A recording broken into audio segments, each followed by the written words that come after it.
আসসালামু আলাইকুম। কেমন আছেন আমার মুমিন ভাইরা? আশা করছি আল্লাহর রহমতে ভালোই আছেন। আজকে আমি একটা ভিডিও নিয়ে এসেছি, খুব ইন্টারেস্টিং ভিডিও। মুমতাজুল ইসলাম এর হুজুরের খুব সুন্দর আলোচনা করেছে, চমৎকার আলোচনা। আমার তো খুব ভালো লেগেছে। আপনারা দেখুন, আশা করছি আপনাদের ভালো লাগবে। চলেন ভিডিওটা শুরু করা যাক। মোবাইলে এটাও দেখা যাচ্ছে নরেন্দ্র মোদী হাসিনাকে বিয়ে করেছে, আবার বাচ্চা হয়েছে। মোবাইলে দেখতে পাওয়া যাচ্ছে না? পাওয়া যাচ্ছে কি যাচ্ছে না? এটা কি সত্যি? মোবাইলে দেখতে পাওয়া যাচ্ছে এড়ে গরুর দুটো বাছুর হয়েছে। অরিজিনাল বলছি, মোবাইলে দেখতে পাওয়া যাচ্ছে। এটা কি সত্যি? আমি 1000 কথা বললাম বক্তব্যতে, 1000। আমি তো মানুষ, আমার একটা কথা ধরে নেন মিস হয়ে গেল, একটা কথা এদিক ওদিক হয়ে গেল। এই যারা সোশ্যাল মিডিয়া আছে, রিপোর্টার যারা আছে, ওইটুকু জায়গাটা আগে ছাড়বে, ওইটুকুটা আগে। ওই জন্য মোবাইলে কোনো কথা শুনে, মোবাইলে যেসব ভাইরাল জিনিসগুলো দেখছেন, আমার টোটাল বক্তব্যটা ওখানে দেওয়া হয়নি, ঠিক ওইটুকু জায়গা কেটে জুত করে বসিয়ে দেওয়া হয়েছে। এবারে মমতাজুল মন আর ফোনে গাল শুনে শুনে মন। কি বললাম বুঝলেন না? ওই জন্য মোবাইলে দেখে কাউকে বিচার করতে নেই, তার কাছে আসতে হবে, সম্পূর্ণটা শুনতে হবে, তারপর ভালো মন্দটা কিছু বলতে হবে। মোবাইলে শুনে কাউকে বিচার করা যাবে না। কি বললাম বুঝলেন? যে কথা বলছিলাম সেটা হচ্ছে এই, আপনাকে একটা তথ্য দিই। আপনারা জানেন যে সারা পৃথিবীতে একটি মাত্র দেশ আছে, যে দেশটি হচ্ছে ইহুদিদের, ইহুদি। আচ্ছা বলুন তো, এই দেশটির নাম কি? ইসরায়েল। ইসরায়েল। ইসরায়েল ইসরায়েল হচ্ছে পৃথিবীর একটি মাত্র ইহুদি দেশ। ভালো করে বুঝবেন, এই ইহুদি দেশটি 98% মানুষ উচ্চ শিক্ষায় শিক্ষিত। কত পার্সেন্ট? 98%। 98%। ভাই বসুন বসুন বসুন, ওরম করিয়েন না। হ্যাঁ বসুন ভাই, ওরম করিয়েন না। 98% মানুষ ইসরায়েলে, তারা কি শিক্ষিত? আপনারা জানেন যে পৃথিবীতে একটি মাত্র দেশ আছে ইসরায়েল, যে 18 বছর পর্যন্ত একটা ছেলেকে স্কুলে যদি না যায়, তার বাপকে ধরে জরিমানা দিতে হয়। 18 বছর বয়স পর্যন্ত কোন ছেলে যদি লেখাপড়া না শেখে, কোন মেয়ে যদি লেখাপড়া না শেখে, তাহলে তার বাপকে কি দিতে হয়? সরকারকে জরিমানা দিতে হয়। আমাদের যেমন হেলমেট না থাকলে জরিমানা হয়, রাস্তাতে রং সাইডে চললে যেমন জরিমানা দিতে হয়, পৃথিবীর একটি দেশ আছে 18 বছর আগে যদি কোনো সন্তান কাজ করে, তাহলে তার বাপকে, সরকারকে জরিমানা দিতে হয়। পুলিশ প্রশাসন তার থেকে জরিমানা আদায় করে, তার নাম ইসরায়েল। ইসরায়েল দেশের 98% মানুষ শিক্ষিত। সারা পৃথিবীর সব থেকে একটা ছোট্ট দেশ আপনি বলতে পারেন, যে দেশে 84 লক্ষ মানুষের বসবাস টোটাল দেশটায়। পশ্চিম বাংলাতে মানুষ আছে প্রায় 14 কোটির কাছাকাছি, আর ইসরায়েলের লোক কত? 84 লক্ষ, মানে 1 কোটিরও কম। আপনারা জানেন যে সারা পৃথিবী এই 84 লক্ষ ইহুদিদের কারণে ভয়ে থরথর করে কাঁপছে। ফিলিস্তিনের মানুষগুলোকে একদম মেরে শেষ করে দিচ্ছে। আপনারা জানেন ইরানের মতো একজন ক্ষমতাশীল দেশ, তাকে পর্যন্ত হুমকি দিচ্ছে। আমেরিকার ডোনাল্ড ট্রাম্পকে পর্যন্ত তারা মোকাবেলা করতে প্রস্তুত। কারণ কি জানেন? কারণ কি? কারণ দুইটা। এক, সারা পৃথিবীর আবিষ্কারের দিক থেকে তারা এগিয়ে আছে। দুই, সারা পৃথিবীর উচ্চ শিক্ষায় শিক্ষিত। সারা ভারতবর্ষে যত দামি শিক্ষিত মানুষ আছে, এদের থেকেও 10 গুণ হাই এডুকেটেড শিক্ষিত মানুষ তারা ইসরায়েলে বসবাস করে। কি বুঝলেন আপনি? তার মানে একটা দেশকে শক্তিশালী যদি আপনি করতে চান, শিক্ষায় এগিয়ে না এলে একটা দেশকে শক্তিশালী করা যাবে না। এবার আপনাদেরকে একটা কথা বলি, আচ্ছা বলুন তো, কোন ইবাদত ছেড়ে দিলে মানুষ আর মুসলিম থাকে না? বলুন। নামাজ। সালাত, নামাজ, তাই না? জি, নামাজ ছেড়ে দিলে মানুষ মুসলিম থাকে না। আপনারা তো বেশ সকলেই তাহলে জানেন। এবার আপনাদেরকে একটা কথা বলি, নামাজ পড়া হয় কোথায়? মসজিদে। মসজিদে। আর শিক্ষা গ্রহণ করা হয় কোথায়? মাদ্রাসা। স্কুলে বা মাদ্রাসাতে। এই কথাটা মাথায় রাখবেন, আর এখনই এইটা নিয়ে বিতর্ক শুরু হয়ে যাবে। তাহলে নামাজ পড়া হয় কোথায় বললাম? মসজিদে। আর শিক্ষা অর্জন হয় কোথায়? মাদ্রাসা বা স্কুলে, তাই তো? এবার আপনাকে একটা প্রয়োজনীয় জিনিস আমি ভাবাই। মুহাম্মদ সাল্লাল্লাহু আলাইহি ওয়াসাল্লাম দাঁড়িয়ে আছেন, একজন লোক মসজিদে 2 রাকাত নামাজ পড়েছে। খুব ভালো করে শুনবেন, 2 রাকাত নামাজ পড়েছে একটা লোক। আল্লাহ নবী সাল্লাল্লাহু আলাইহি ওয়াসাল্লাম নিজের চোখে দেখেছেন লোকটা নামাজ পড়েছে। লোকটা আসলো, আল্লাহ নবী তাকে জিজ্ঞাসা করছেন, সল্লি, তুই সালাত আদায় করেছো? লোকটা বলছেন, আল্লাহ নবী, হ্যাঁ সালাত আদায় করেছি। আল্লাহ রাসূল বলছেন, ফাইন্নাকা লাম তুসাল্লি, তুমি সালাত আদায় করোনি, তুমি সালাত আদায় করোইনি।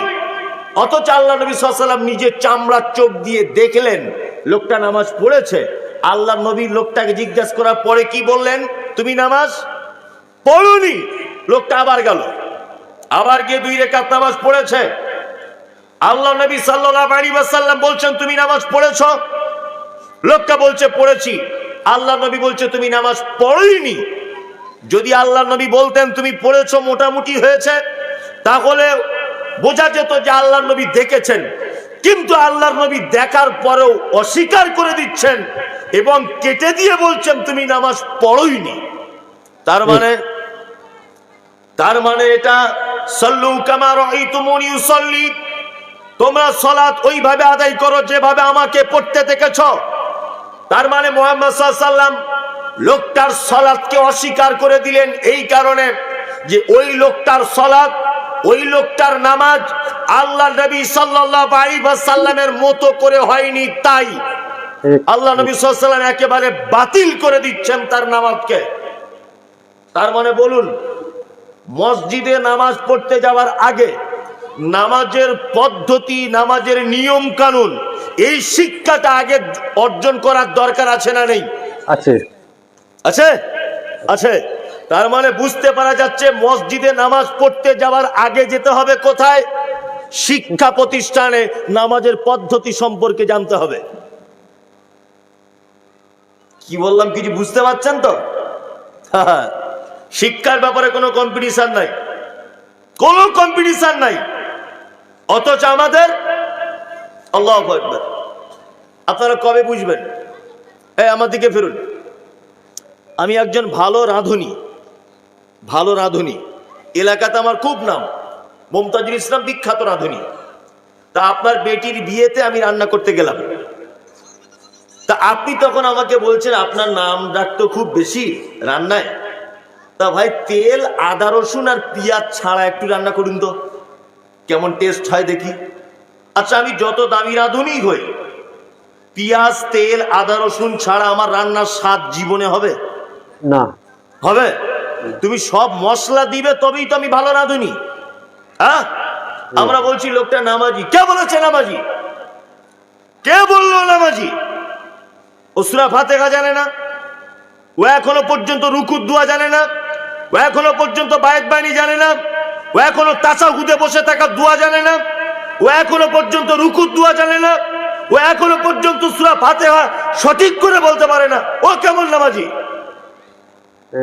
শুনুন, রাঁধুনির যেমন রান্নার উপকরণ না থাকলে সে যেমন রাঁধুনির তার রান্নার স্বাদ পায় না বা তার কারিগরি দেখাতে পারে না, ঠিক তেমন একটা নামাজের উপকরণ যেটা ছাড়া নামাজ হয় না, তার নামাজের পদ্ধতি বা সেই যেখানে যে দোয়াগুলো পড়তে হয় সেই দোয়াগুলো জানা।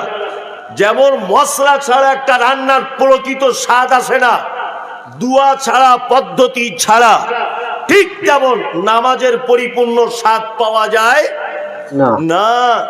ঠিক ঠিক। ওই জন্য নামাজ পড়ার আগে নামাজের পদ্ধতি শিক্ষা অর্জন করার দরকার আছে না নেই? আছে আছে। নামাজে হাত বাঁধে কোথায়? আল্লাহু আকবার এখানে। যে কেউ যদি এরকম পিঠে বাঁধে পিছন দিক দিয়ে, কেন হবে না কেন? তাহলে কোন জায়গায় বাঁধতে হয় এই শিক্ষাটা আগে অর্জন করার দরকার আছে না নেই? আছে আছে আছে না নেই?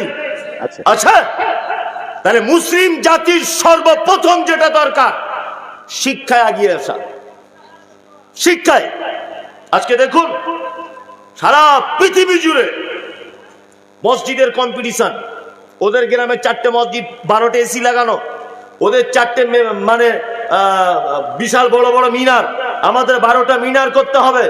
কিন্তু বড় দুঃখ যে ওই মসজিদের আন্ডারে নামাজ শিক্ষা কি করে হবে, কোরআন তেলাওয়াত কি করে শিখবে, একটা ছেলে জানাজার দোয়া কি করে শিখবে, নামাজের দোয়া কি করে শিখবে, এই মক্তব একটা ওই মসজিদের আন্ডারে নাই। অথচ মসজিদ নিয়ে কম্পিটিশন, কোরআন শিক্ষার ব্যবস্থা নাই। ওই জন্য বলবো প্রত্যেক জায়গাতে প্রত্যেক মসজিদে শিক্ষা প্রতিষ্ঠান গড়ে তোলা, অন্তত পক্ষে একটা করে উন্নত মানের মক্তব তৈরি করা জাতির এখন ফরজ হয়ে গেছে। মক্তব ছাড়া মসজিদ হবে না।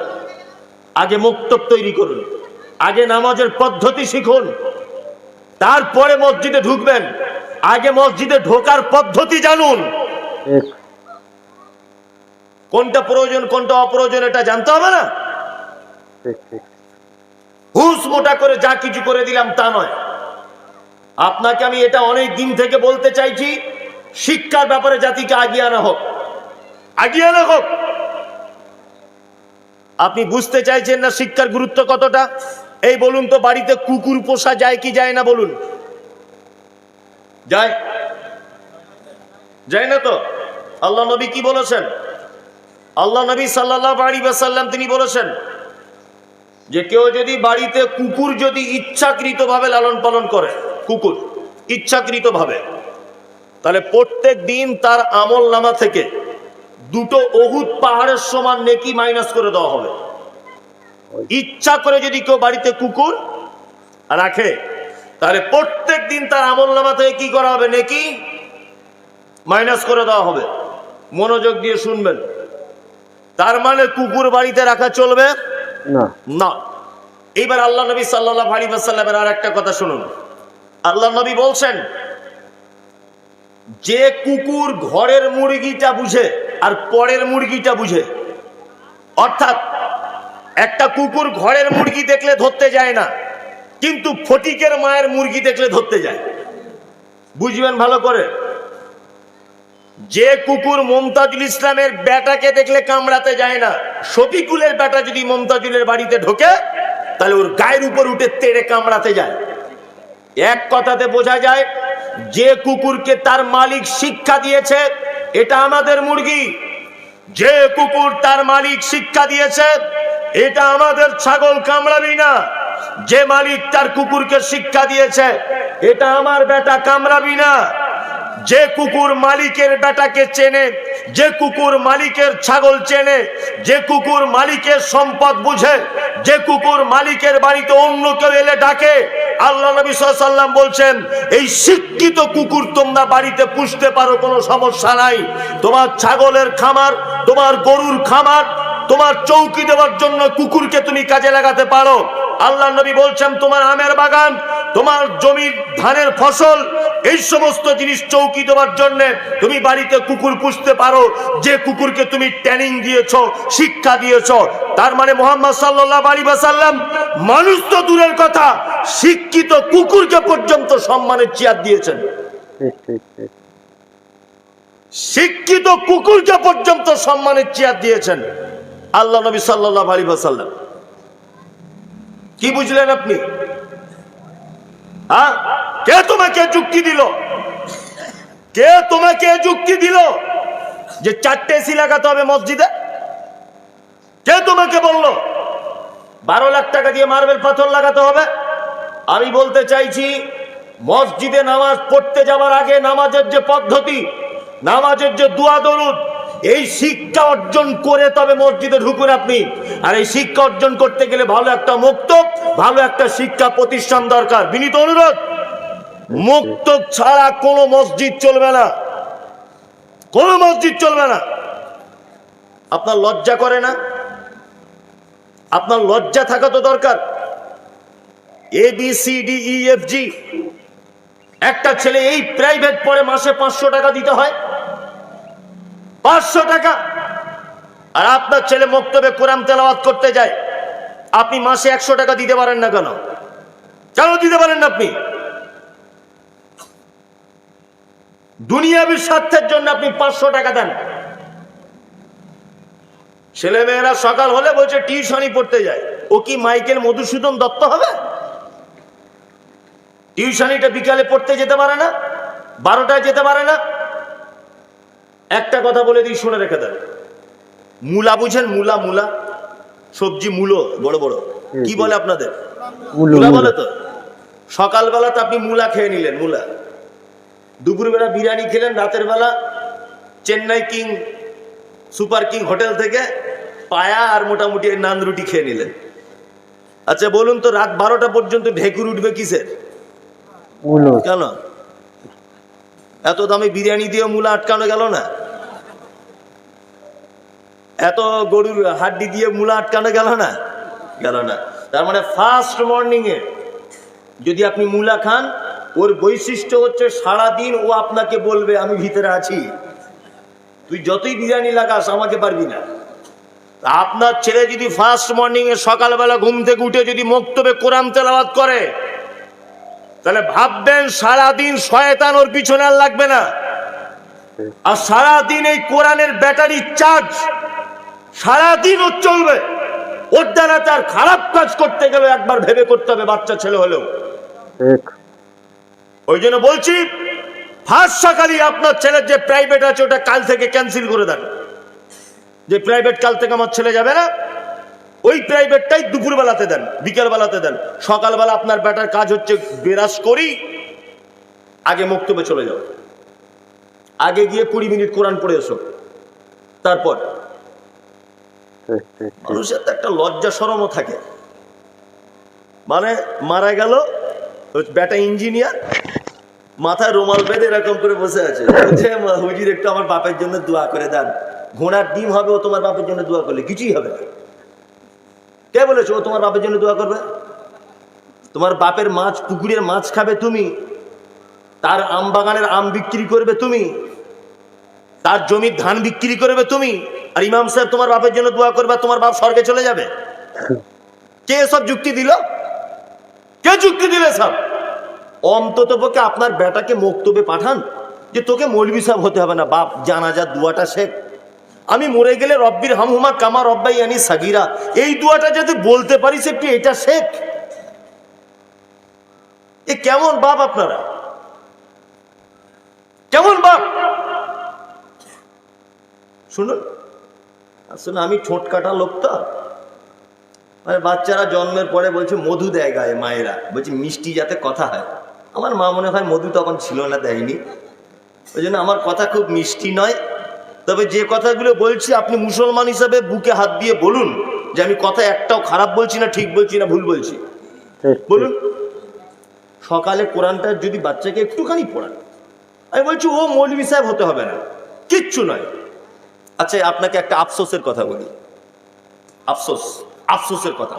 দেখুন আপনার চোখে পানি চলে আসবে এখনই। আচ্ছা রমজান মাসে আপনারা রোজা করেন, সবাই হাত তুলুন তো, কারা কারা করেন? করেন? আফসোস। আচ্ছা যারা যারা রমজান মাসে রোজা করেন এর মধ্যে কোরআন জানেন কতজন? হাত তুলুন। 2, 4, 5, 6, 7, 8, 10। মানে যারা রোজা করেন অনেকজন কোরআন জানে না, তাই না? আচ্ছা রমজান মাসে যখন বিজোর রাতগুলো আসে, লাইলাতুল কদরের রাত, সবাই মসজিদে কোরআন পড়ে, আর আপনি যে পড়তে পারেন না, আচ্ছা সত্যি বলুন তো আপনার আফসোস হয় কি হয় না? হয়।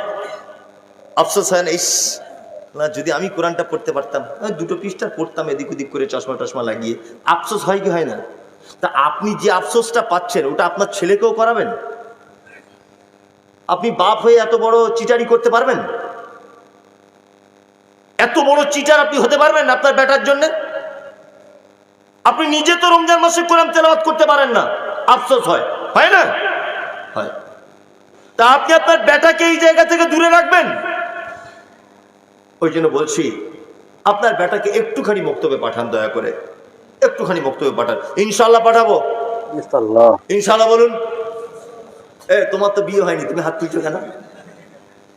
খ্যাপা তো আর গাছে ধরে না, 12 বছরের ছেলেও হাত তুলছে, ও তো বিয়েই হয়নি। হ্যাঁ, আচ্ছা তুমি বিয়ে করো, তোমার ছেলেকে তারপরে দিবে, অসুবিধা নেই। প্রত্যেক বাচ্চাকে বক্তব্য। আরে তোমরা যারা ফোন দেখছো, তোমরা ভাবো না যে আমরা বড় হয়ে গেছি, বড়র কিছুই হয়নি এখনো। তুমি এমনি তুমি লম্বা হয়েছো প্যাকাটির মতো, তোমাকেও যেতে হবে মক্তবে কোরআন তেলাওয়াত করতে। 10 বছর 12 বছর বয়স হয়েছে, তাই কি হয়েছে? কিছুই নয়। আমি 1 ঘন্টা করে ইমাম সাহেবের কাছে, আমি তো শিখতে যাচ্ছি, আমার লজ্জার কিছুই নেই। আবার কিছু মানুষ আছে তাদের এত পিক আপ, চাচা 2000 নামাজ পড়ো? না বাপ, জানি না, জানি না বাপ। আচ্ছা আচ্ছা, নামাজের সময় পাটা তো এরকম করে রাখতে হয়, সেজদায় গেলে চাচা এরকম ফাঁক করে রেখেছে। তা বলছি চাচা পা দুটো এক জায়গায় করে না, বলছে তোর কবরে তুই যাবি, আমার কবরে আমি যাব। তুই বকছি কেন ভ্যাত ভ্যাত করে? কি বুঝলেন? মানে ওকে শেখালে ও শিখবে না। কি বলছি বুঝতে পারছে না? বলছে তোদের লেগেই তো মসজিদে আসি না। আবার বলে আপনি একটা দোয়া ভুল বললে ঠিক করে দেন, তা বলবে দেখ আমি মমতাজুলের মতো এত বড় আলেমের সামনে নামাজ পড়েছি, ভুল ধরলো না, তুই ভুল ধরছিস আমার। ও ভুল করলেও ওকে আপনি সংশোধন করতে পারবেন না, পারবেন? ওই জন্য বলছি আপনি যে ভুলটা করে ফেলেছেন না শিখে, আপনার বেটাকে অন্তত এই ভুলটা করাবেন না। কি বললাম বুঝলেন? আপনার ছেলেকে আপনার মেয়েকে একটু বক্তব্যে পাঠাবেন, ইনশাল্লাহ ইনশাল্লাহ ইনশাল্লাহ। ওয়াজটা শুনলেন তো কেমন লাগলো? আশা করছি আমাদের ভালোই লেগেছে। এই ধরনের ওয়াজ পেতে আমাকে ফলো করো, আর আমার চ্যানেলটা সাবস্ক্রাইব করো, আর বেশি বেশি করে শেয়ার করে সবার কাছে পৌঁছে দিও। আসসালামু আলাইকুম ওয়া রাহমাতুল্লাহি ওয়া বারাকাতুহু।